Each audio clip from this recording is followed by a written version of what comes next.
Remember, let us remember. Remember, we are in the holy.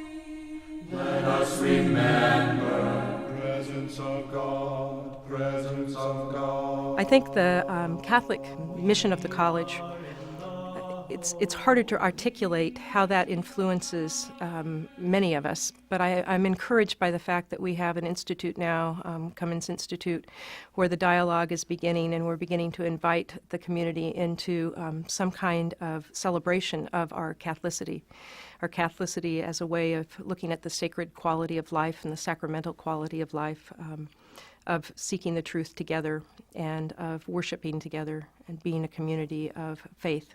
Catholicity? You want me to talk about Catholicity? I'm a Jew.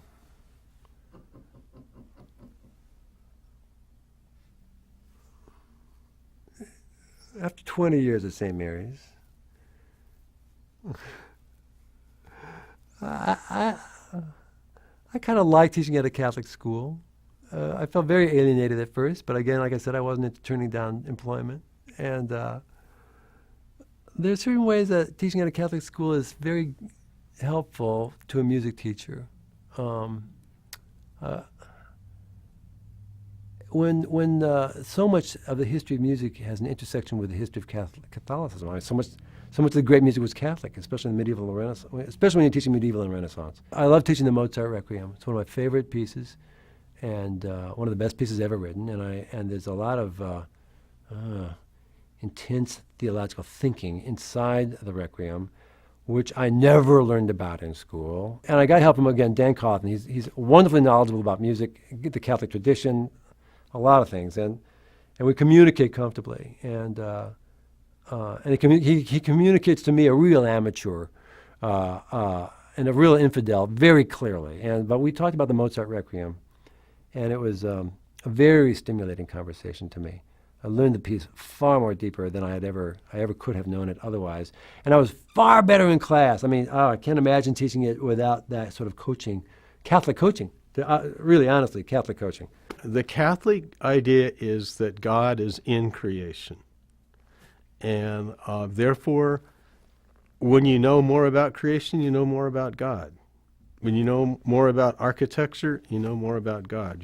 When you know more about literature, you know more about God. When you know more about yourself, you know more about God. If you look at Catholicism, it seems to me that the primary way that affects teaching is through the moral imprint that it leaves on us as teachers, saying we're concerned not just with the intellectual or indeed the intellectual and social development of our students, but with their development as moral human beings who are committed to the ideas of justice and of service to their family and to their God. Now, I'm not in any way advocating a return to fundamentalism or a right-wing approach to Catholic education. But what I am saying is that if we aren't able to own this religious dimension of our educational process, I think we will be doing the students a disservice. We have an extra obligation if we choose to teach in a Catholic college. And one of the things we have to be careful is that we don't isolate the texts.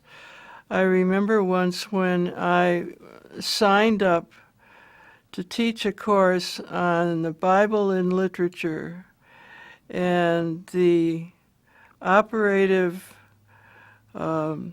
commander of the English department said no. He said it was a way of turning the scripture into merely literature. And to say that is to not be imaginative enough to be a teacher. There is so much in the scripture that is poetical and beautiful and that saves people when they're about to die or when they are in some dire situation. They remember They remember Ecclesiastes, for example. What a beautiful poem. Nothing like it. And you will not allow it in the classroom?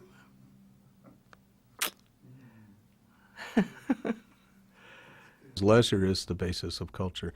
It always has been the Protestant view of life that working hard is the most important thing.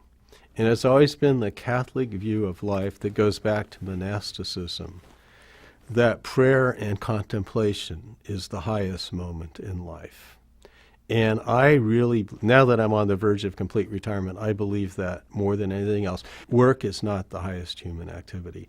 And the Catholics have always said to contemplate what is beautiful, good, and true is the highest form of human activity, not having your nose to the proverbial grindstone. The Catholic tradition calls us to address the student's ultimate concerns. Why are we here? What are our obligations to one another and to ourselves? What is the meaning of our existence? In all of those areas, students do best when they are engaged in intellectual partnerships with the professor. Remember